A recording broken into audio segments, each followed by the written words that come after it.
एक संतान थी। वृद्धावस्था जैसे ही प्रारंभ हुई, सारा जीवन निसंतान रहे, सारा जीवन निसंतान रहे। वृद्धावस्था जैसे ही प्रारंभ हुई, एक संतान पैदा हुई और वो भी बेटा पैदा हुआ। बड़े लाड़ चाव से उस बेटे को पढ़ाया लिखाया, पाला पोसा, बड़ा किया। अच्छे घराने से शादी संबंध हुए और बेटे की नौकरी लग जाती है।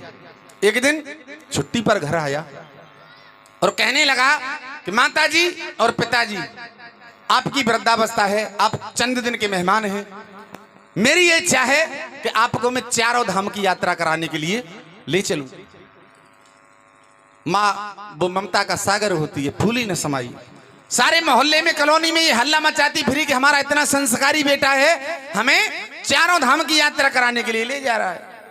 तीनों व्यक्ति सुबह नहाए धोए, अपने अपने बैग में एक एक दो दो जोड़ी कपड़े रखे और घर से चल दिए। चलते चलते शाम हो गई, लेकिन कोई मंदिर नहीं आया, कोई तीर्थ नहीं आया। ऐसी एक बहुत बड़ी बिल्डिंग बनी हुई थी, कुछ कुर्सियां पड़ी थी, वहां कुछ और कुर्सियों पर पहले से ही लोग बैठे हुए थे। बेटा कहने लगा कि पिताजी अब शाम हो गई है, आज की रात इस होटल में मैं कमरा बुक करके आता हूं, यहां रुकेंगे और सुबह यहां से नहा धो करके तब मंदिर चलेंगे। दोनों वृद्ध माता पिता कुर्सियों पर बैठ गए। बेटा अंदर ऑफिस में गया, वहां का जो किराया रसीद कटाई, टैक्स चुकाया और वापस आया। जिस समय बेटा अंदर गया था, यहां से ये कहानी मोड़ लेती है, जिस समय बेटा अंदर गया था, पहले से जो और लोग बैठे हुए थे उन्होंने पूछा, भैया क्या नाम है आपका, कौन सा गांव है, कहां से आए हैं आप, कहां के रहने वाले हैं। उन्होंने, दोनों वृद्ध माता पिताओं ने उनसे भी यही जवाब दिया कि हमारा इतना संस्कारी बेटा है, उस गांव के रहने वाले हैं हम, हमारा इतना संस्कारी बेटा है, हमें चारों धाम की यात्रा कराने के लिए लाया है। लेकिन अब शाम हो गई है, इस होटल में कमरा बुक करने गया है, यहां आज की रात रुकेंगे, सुबह यहां से नहा धो करके तब मंदिर जाएंगे। दोनों वृद्ध माता पिता जी का यही जवाब हुआ।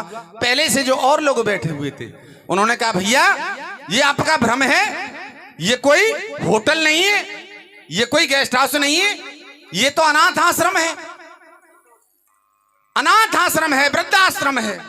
और जहां आपको झूठ बोल करके आज आपका बेटा लाया है, ठीक उसी तरह से बहुत दिन पहले हमें भी इसी तरह से छोड़ करके गया और वो आज तक फिर वापस नहीं है। दोनों वृद्ध माता पिताओं के कलेजा फट गया, जमीन खिसक गई पैरों तले से। हे बेटा, हमारी परवरिश का तूने ये सिला दिया हमें। इतने में बेटा आ जाता है अंदर से बेटा आ जाता है और कहने लगा कि पिताजी मैंने कमरा तो बुक कर दिया है यहाँ, लेकिन इस होटल में खाना नहीं मिलता है, मैं बाजार से कुछ खाने के लिए लाऊं, आप यहीं बैठे, क्योंकि वहां से वो जाने के चक्कर में था। और दोनों वृद्ध माता पिता सारे माजरे को समझ चुके थे, आंसुओं की धार बह रही है उस बूढ़ी मां। एक हाथ इधर से मां ने पकड़ लिया, एक हाथ इधर से पिताजी ने पकड़ लिया और दोनों अपने अपने रिश्ते को कोसने लगे। देखेंगे इस भजन के माध्यम से। रिश्ता भी अम्मा जी संतान से दो तरह का होता है। माँ बाप का जो रिश्ता है संतान से दो तरह का रिश्ता होता है। माँ का जो रिश्ता होता है वो दूध का रिश्ता होता है और बाप का रिश्ता होता है वो खून का रिश्ता होता है। एक हाथ इधर से माँ ने पकड़ लिया और एक हाथ इधर से पिताजी ने पकड़ लिया और अपने अपने रिश्ते को कोसते हैं। देखेंगे इस भजन के माध्यम से। शायद आपको पसंद आए ये भजन, अगर अच्छा लगे, पसंद आए तो तालियों से प्यार देते रहें, यही मेरी गुजारिश होगी आपसे।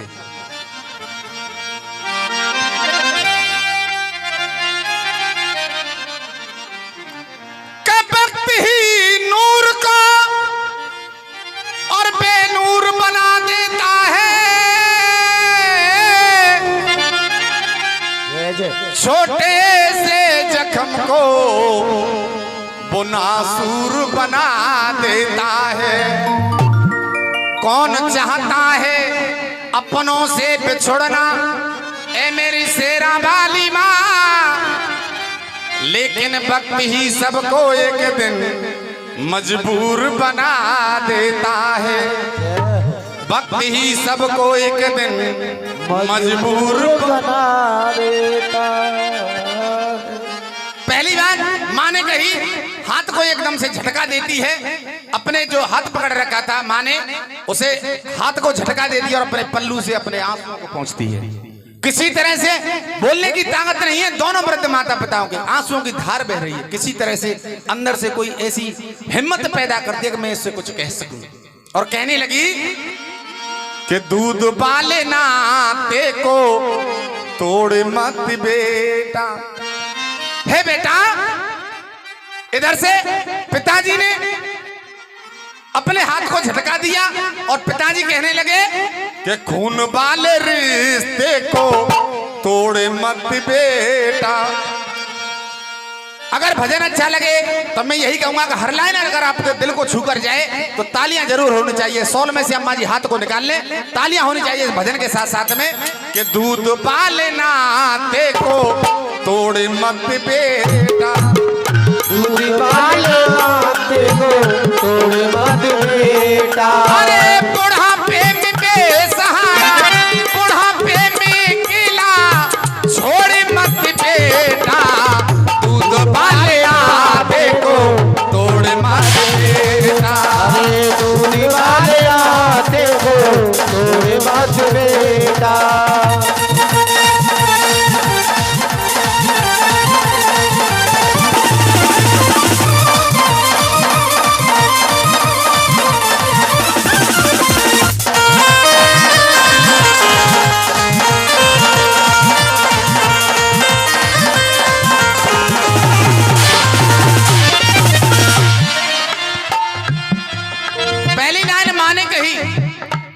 और दूसरी लाइन पिताजी ने कही। अब फिर से मां कहने लगी। वो बूढ़ी मां रोते हुए बिलखते हुए कहती है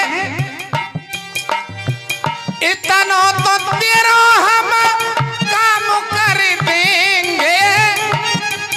पहला तो भैया, चाहे हमारे माँ बाप हो, आपके माँ बाप हो, किसी के भी माँ बाप हो, और 1 रुपए का काम न करें, लेकिन जितना उनका खर्चा होता है उससे ज्यादा फिर भी काम करते हैं।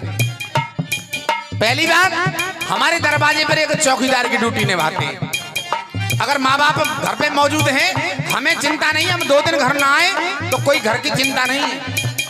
और आज के जमाने में भाई साहब 8-10 हजार रुपए महीने से कोई चौकीदार कम नहीं है। और वो 2-2 चौकीदार हमें कितने भी मिल रहे हैं, केवल रोटी और कपड़ों में, और ज्यादा से ज्यादा 1500 की दवाई। कितनी सस्ती मजदूरी है, कितनी सस्ती मजदूरी है। और उससे भी ज्यादा कहते हैं मूल से ज्यादा प्यारी ब्याज। जितना हम अपनी संतान से प्रेम करते हैं, हमसे ज्यादा हमारी संतान से प्रेम करते हैं। ऐसे होते हैं माँ बाप, ऐसी होती है माँ। तो कहने लगी वो माँ, इतना तो तेरा हम काम कर देंगे, तो रोटी पे अपनो पेट भर लेंगे। तेरा हम काम कर लेंगे, तो रोटी पे अपनो पेट भर लेंगे। इतना तो तेरा हम काम कर देंगे, तो रोटी पे अपनो पेट भर लेंगे। पर आत्मा हमारी झक छोड़े मत बेटा, बुढ़ापे में बेसहारा छोड़े मत बेटा। बुढ़ापे में बेसहारा छोड़े मत बेटा। अरे दूध वाले नाते को, खून वाले रिश्ते को तोड़े मत बेटा, बुढ़ापे में बेसहारा छोड़े मत बेटा। बुढ़ापे में बेसहारा छोड़े मत बेटा। जय भैया की ताली दे दो, ताली।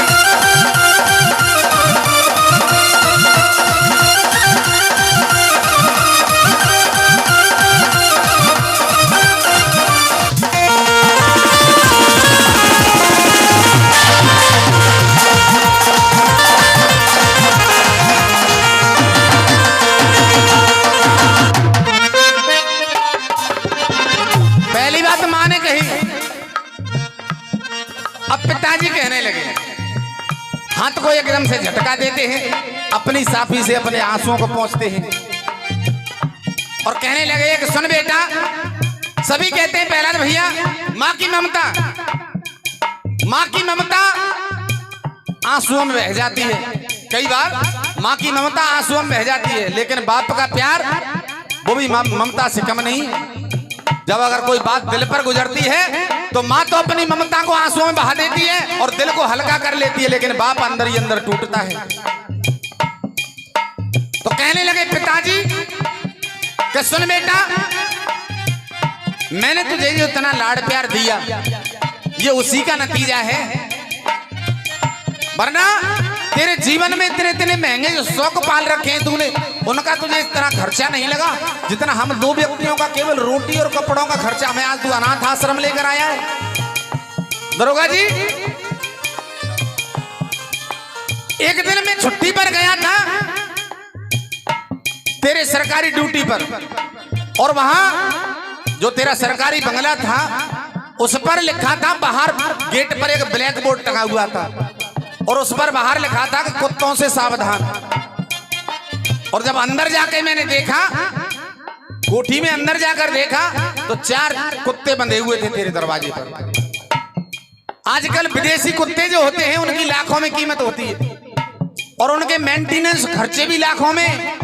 दूध और बिस्कुटों से नाश्ता होते हैं उन कुत्तों को, जबकि हमें कभी 2 वक्त की रोटी सब्जी से भी नसीब नहीं होती। तो कहने लगे पिताजी भजन समझ में आ रहा है? अगर समझ में आ रहा है तो तालियां नहीं हो रही, तालियां साथ साथ होनी चाहिए। 4 कुत्ता तेरे पारे शिकारी, क्या बात है? 2 पेट का हाथों पे पर गए भारी। 4 कुत्ता तेरे पारे शिकारी, 2 पेट बेटा तो पे पड़ गए भारी। 4 कुत्ता तेरे पारे शिकारी, 2 पेट का हाथों पे पर गए भारी। इंसानियत से गर्दन मोड़ मत बेटा, बुढ़ापे में बेसहारा छोड़ मत बेटा, बुढ़ापे में बेसहारा छोड़ मत देना, बुढ़ापे में बेसहारा छोड़ मत देना। जय हो जय मैया की।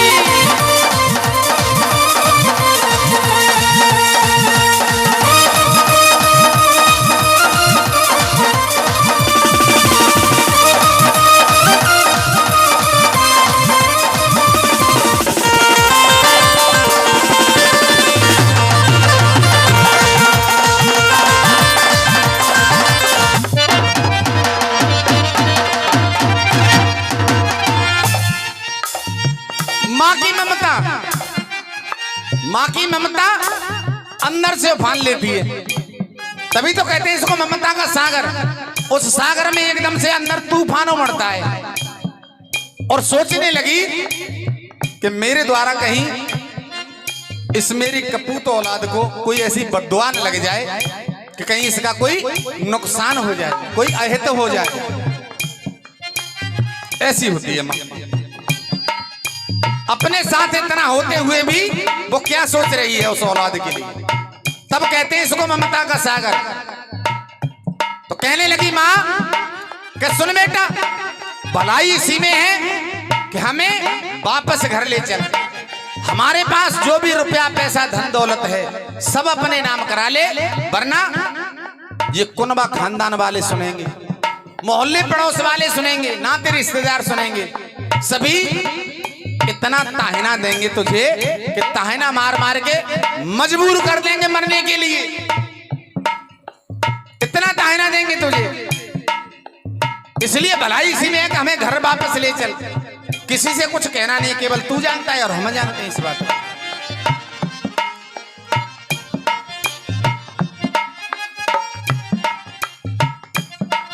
कहने लगी पिताजी वो माँ,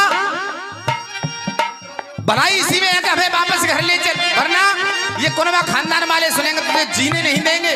और आज के जमाने में संसार में कोई ऐसी माँ नहीं अपने जीते जी अपनी संतान को मरता हुआ तो दूर की बात है, बीमारी की आंच आने दे। ऐसी होती है। अगर मौत भी सामने खड़ी है, दरवाजे पर अगर मौत खड़ी है, तो सबसे पहले वो माँ ही ऐसी है कि जो छाती अड़ा देगी कि पहले मुझसे लड़े, इसके बाद मेरे परिवार पर जाना। पहला तो भैया सुनेंगे तो पैरग मारे जीवन न देंगे, सुनेंगे तो दुनिया मारे जीवन न देंगे, खामन न देंगे तो पीमन न देंगे, सुनेंगे तो दुनिया वाले जीने न देंगे, खाने न देंगे, तुझे पीने न देंगे। पहला तो भैया ये गीत हमारे गुरुदेव डॉक्टर साहब अतरौली वालों ने लिखा, और जिस समय ये लिखा तो एक ही बात मुझसे कही थी उन्होंने, बड़ा प्रेम करते थे वो मुझसे। सुनेंगे तो बेरंग बारे जीवन न देंगे, खामन न देंगे तो पीमन न देंगे, खामन न देंगे तो है पीमन न देंगे। हर वीर बेशर्मी, हर वीर बेशर्मी ओढ़े मत बेटा, और बुढ़ापे में बेसहारा छोड़ मत